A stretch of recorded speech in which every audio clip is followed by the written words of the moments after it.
Stai că mai livrez aici. Hai, veniți în față. Da, mai am un cap. Ia, bagă-te. Asta e un video. Am făcut interviu. A, nu? În dreapta. Lângă jucător. Antrenorul în dreapta. În stânga jucătorul și în dreapta.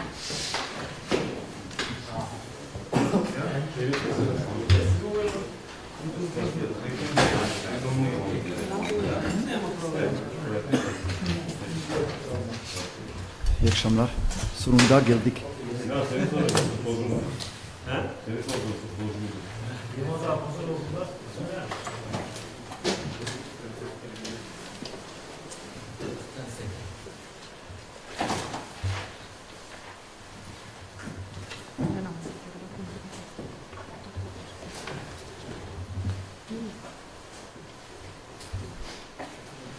Arkadaşlar merhabalar, iyi akşamlarla birlikte Türkilor Domenico Tedesco ve beraber stajyonda her zamanki gibi Sinan Bey bizlere eşlik edecek. İsterseniz fazla sizleri bekletmeden hemen sorularla başlayalım. Keşke soru soramam. Buyurun Oğuzhan. Voi cum sunteți cu sunetul? Yarınki maç öncesi başarılar diliyorum. Presă maç. Hocam. Nasıl anlayacaksınız? Kadroyu nasıl planlıyor? John Duran'da bir sakatlık olduğu belirtilmişti. Kafasındaki kadro ne şekilde? Rakibinde kötü bir performansı var. İyi başlayamamışlar 2026 yılında. Bu durumda motive ediyor hocam. So coach, how is the starting lineup in your head? Because John Duran played 2020, didn't come with the team, so how will your selection be? What is your Could you speak opinion? a bit louder, please? Yes, of course. So coach, first of all, how is your selection? How your selection will be tomorrow? What is the starting lineup in your head? Because John Duran had felt pain today, so he didn't come. So how will your selection be tomorrow? What do you have in your mind? And the second question is that the opposition team, they had a bad form recently. They didn't make a good start to the new year, so does it provide you a motivation? Let's start with the second question. No, because against us everybody is highly motivated.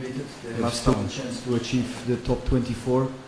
We are already inside, but we're going to expect a very motivated team that was able to beat here Feyenoord Rotterdam after being behind 1-3. They won 4-3, so it's a team that is fighting, is never giving up, with a good, let's say, crowd stadium, good spectators. So this is the situation of the match tomorrow. But we are here to make a good game, to continue our way. And John trained today completely, so he finished the training as you saw, because you were there at least the first 20-25 minutes. He completed the training sessions, and afterwards he complained about a pain in his leg. We have to wait. We have to make further examinations. We hope that it's nothing serious, but he could not travel with us. This is the situation. And everything else we will discuss tonight, tomorrow morning. We have a few hours to go, and then we will take the final decisions.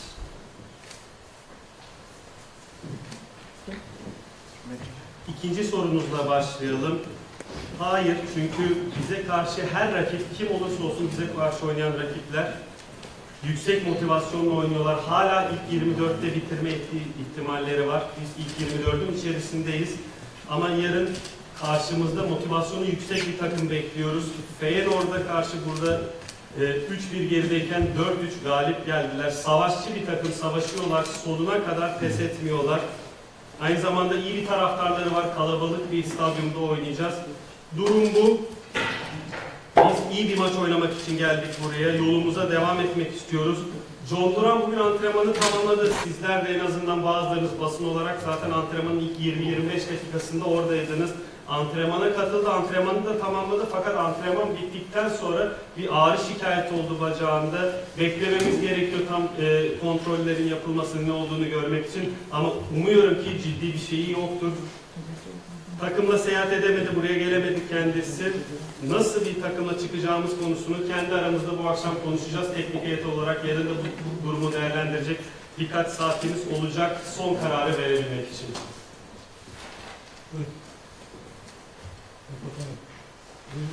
Erdem Aktaşan Spor. Öncelikle yarın için başarılar diliyorum. Fenerbahçe'de Levent Mercan ve Archie Brown bireysel çalışmalara başladı. Güzel, sevindirici bir haber.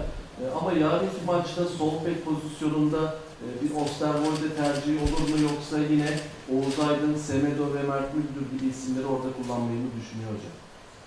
So coach, first of all, Levent Mercan and Archie Brown, they started individual trainings, which we can say that this is good news. But tomorrow, do you think that we can see Osterwolde playing as a left fullback, or will you be using one of Oğuz, Semedo or Mert Müldür like in the previous games? Yeah, first of all, it's a very good information that both players are back or soon back on the pitch for individual training. So I think we should stay patient one or even 2 weeks more for these guys, and then we can find them back in the team training. This is a good information, good situation, because we missed them for 6 weeks, both left fullbacks. To lose both left fullbacks is not easy, but we compensate with good performances of Mert, of Nelson, for example, also Efe. Yeah, we can see Jadon on the left back position. We did it in Zagreb, I think. But you always pay a price in life, always. You know? There is no perfect solution, because we have a good central defense with Milan, with Jadon. Now tomorrow Milan is already missing, and yeah, you know, it's not easy to change the formation in the center. So if you can change a winger position, okay, you can change a winger. If you can substitute a fullback, let's say, you can substitute a fullback. But when we speak about the central defense, you know, you can watch each game of the big teams. Normally, the central defense is a fixed point, you know? Because there you can't permit jokes, you can't permit substitutions in some moments. It must be a really good pair that works together. They know the automatism. And that's why it's not that easy. But of course we can do. But then the problem we just put on another position. So Jadon is able to play there. He also last week he came to me, he said, like, coach, if you need me on that position, I'm open. This is something very positive, you know, because this is the way I like all my players. They think how they can help the coach, the team. And this is very positive. But at the end, as I told you, the central defense is very sensitive. Very sensitive. We already lose one player for tomorrow with Milan. We will replace him. And that's why it's possible, but yeah, we always put some question marks on other departments, let's say.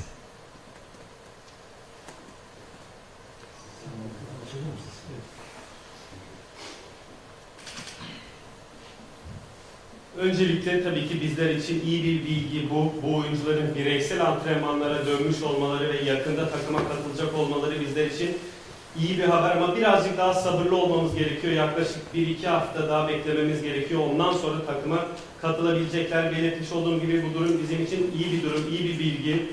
Çünkü 6 hafta boyunca 2 sol bekinizin de sakat olması kolay bir durum değil, ama bu durumu hem Mert Müldür'le hem Nelson'la aynı zamanda Yiğit Efe'yle çok iyi bir şekilde telafi ettik. Evet, Jadon'ı sol bek olarak görebiliriz. Bunu daha önce yanılmıyorsam Zagreb maçında yapmıştık.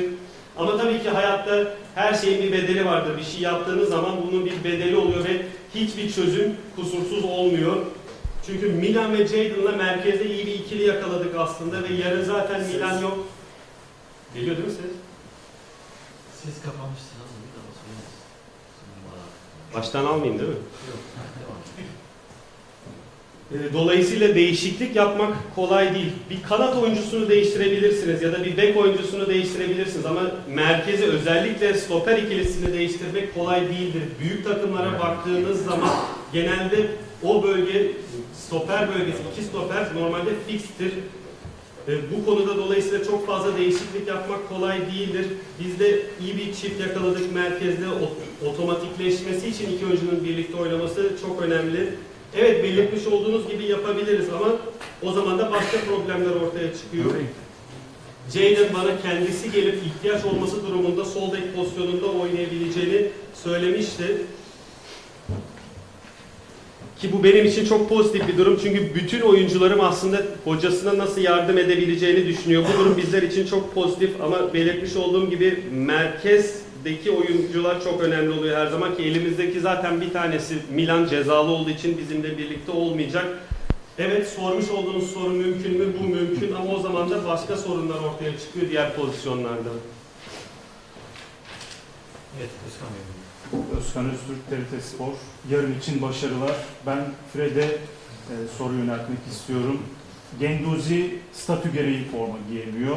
İsmail son maçta bir sakatlık yaşamıştı. Edson Alvarez'in bir sakatlığı var. Yarın forma giyemeyecek. Yarınki maç öncesi o pozisyonda omuzlarında bir yük hissediyor mu? So, Fred, this question is for you. Genduzi will not be playing because he is not registered in the league, in the list. In the last game, Ismail suffered an injury, and also Edson Alvarez is injured as well.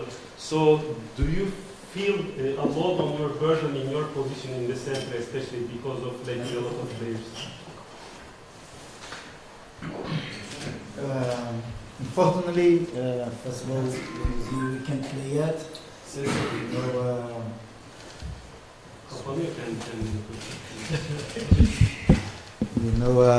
he had a good play. He arrived very well. And the last game, Isma is something, but we don't know. Let's see. But everyone have to play there. We play well. We don't know. Coach will decide.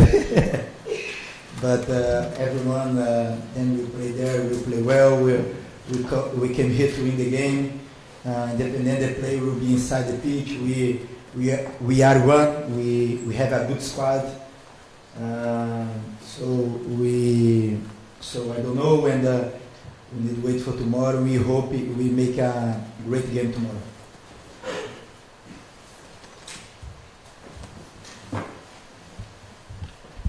Maalesef Genduzi oynayamayacak. Kendisi gelir gelmez çok iyi bir başlangıç yaptı. İyi bir şekilde geldi. Son maçta belirtmiş olduğunuz gibi İsmail bir ağrı hissetti. Onun da durumunu göreceğiz. Tabii ki kimin oynayacağına hocamız karar verecek ama kim oynarsa oynasın iyi oynayacak. Bizler buraya kazanmak için geldik. Kimin oynadığından bağımsız olarak biz her zaman biriz. İyi bir kadromuz var. Belirtmiş olduğum gibi kimin oynayacağını bilmiyoruz ama yarını bekleyeceğiz ve iyi bir maç çıkartmak için elimizden geleni yapacağız. This is a game that's between Romania and Turkey. You probably already know that Romania is going to face Turkey in the playoff of World Cup. How's the atmosphere in Istanbul? And if you had the time of speaking with Mr. Montella about this game. And for the player, what do you have to say about Michal?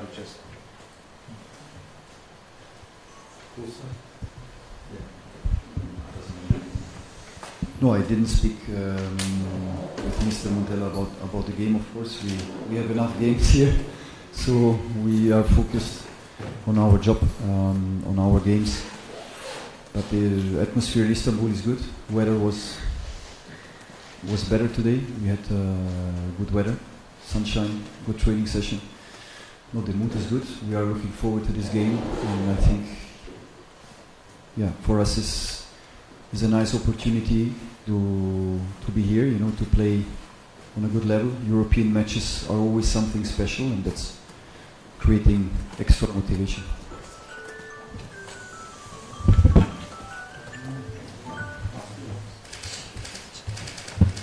Hocaya yöneltilen soru şu şekilde: Romanya ile Türkiye playofflarda karşılaşacaklar Dünya Kupası için. Atmosfer nasıl İstanbul'da?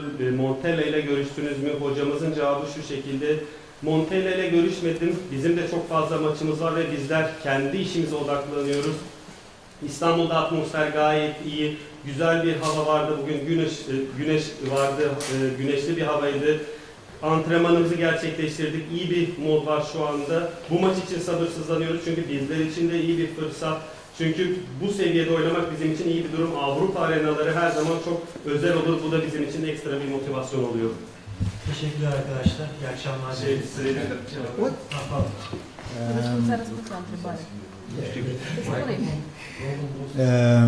About Lucescu, he are a nice guy. He bring me to Shakhtar in 2015. I don't remember, but he are a nice guy. I wish for him all the best. Good luck. He was an amazing coach. You know about his story, but I wish all the best for him. Nice guy.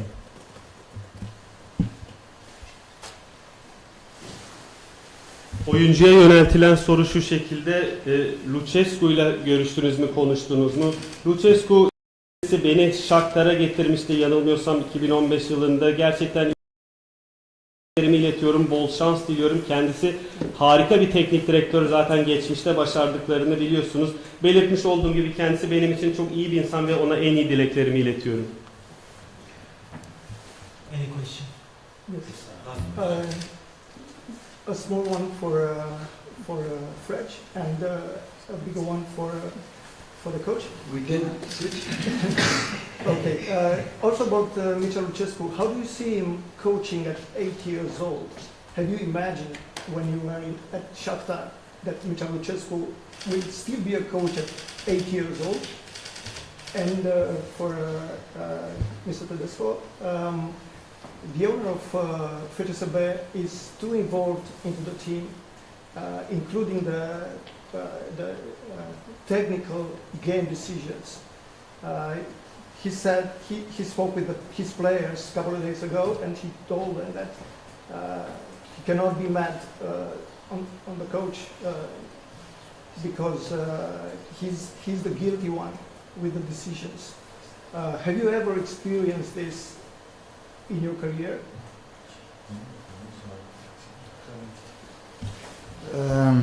First of all, about Lucescu again. He are the first guy trusted me here in Europe. He bring me to Shakhtar.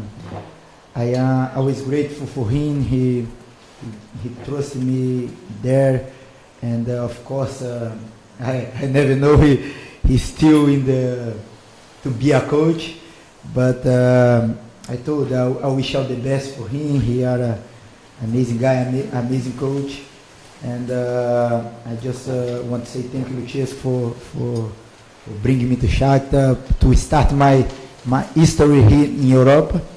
So that's it. Yeah, I think in football it's normal to have good moments, good periods, bad periods. I think because I didn't know what the coach spoke, I didn't know. I hear it the first time, but in general, I think you should appreciate if a coach is very open and a coach is admitting errors.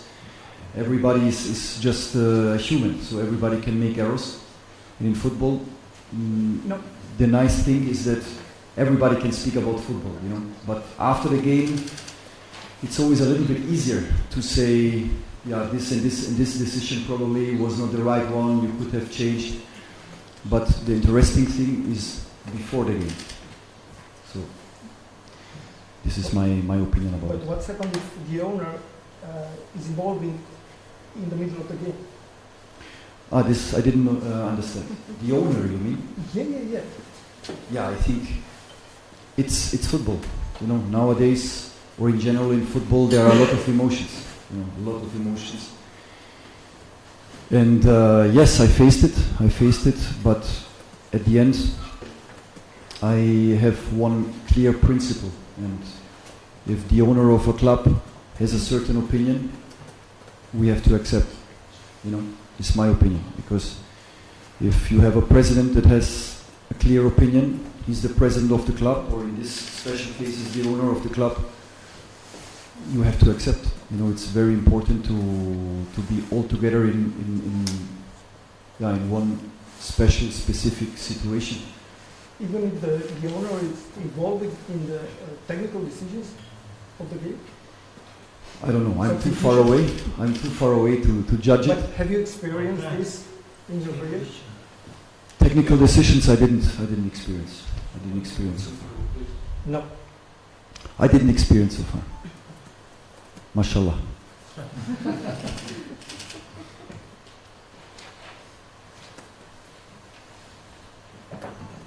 Fred'e oyuncuya yöneltilen soru yine Lucescu hakkında, kendisinin ilerlemiş yaşına rağmen teknik direktörlük yapması hakkında ne düşünüyorsun? Oyuncunun cevabı şu şekilde: Lucescu bana Avrupa'da güvenen ilk teknik direktördü. Beni Shakhtar'a getirdi. Kendisine minnettarım. Kendisi gerçekten çok iyi bir teknik direktör. Ona en iyi dileklerimi diliyorum. Tabii ki onun hala teknik direktörlük yapıp yapmak istemediğini bilmiyorum ama kendisi... Ses az mı geliyor? No matter here. Any change, but no matter. Kendisine en iyi dileklerimi iletiyorum. Belirtmiş olduğum gibi hem harika bir insan hem çok iyi bir teknik direktör. Hocaya yöneltilen soru şu şekilde: kulübün sahibi burada hocanın teknik kararlarına karışıyor. Daha önce bu tarz bir şey görmüş müydünüz? Hocamızın cevabı şu şekilde: futbolda bazen iyi dönemler, bazen kötü dönemler olabilir. Tabii ki de bir teknik direktör hata yaptığı zaman bunu dile getirmesi güzel bir şeydir. Herkes hata yapabilir. Bu karar doğruydu, bu karar yanlıştı gibi şeyleri dile getirebilir. Bir kulüp sahibinin teknik kararlara karışması hakkında da şunu söyleyebilirim. Tabii ki futbol böyle, futbolun içinde çok fazla duygu var. Günün sonunda ben her zaman şöyle bir prensibim vardır: kulübün başkanı da olsa, kulübün sahibi de olsa tabii ki de onların fikirlerini kabul etmemiz gerekiyor. Ama önemli olan kulüp olarak bir olmak. Ben kariyerimde daha önce bu tarz bir şey yaşamadım.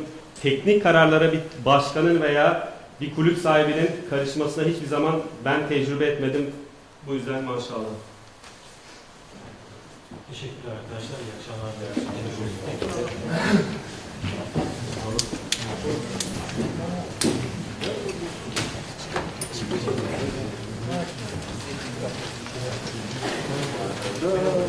Havuz.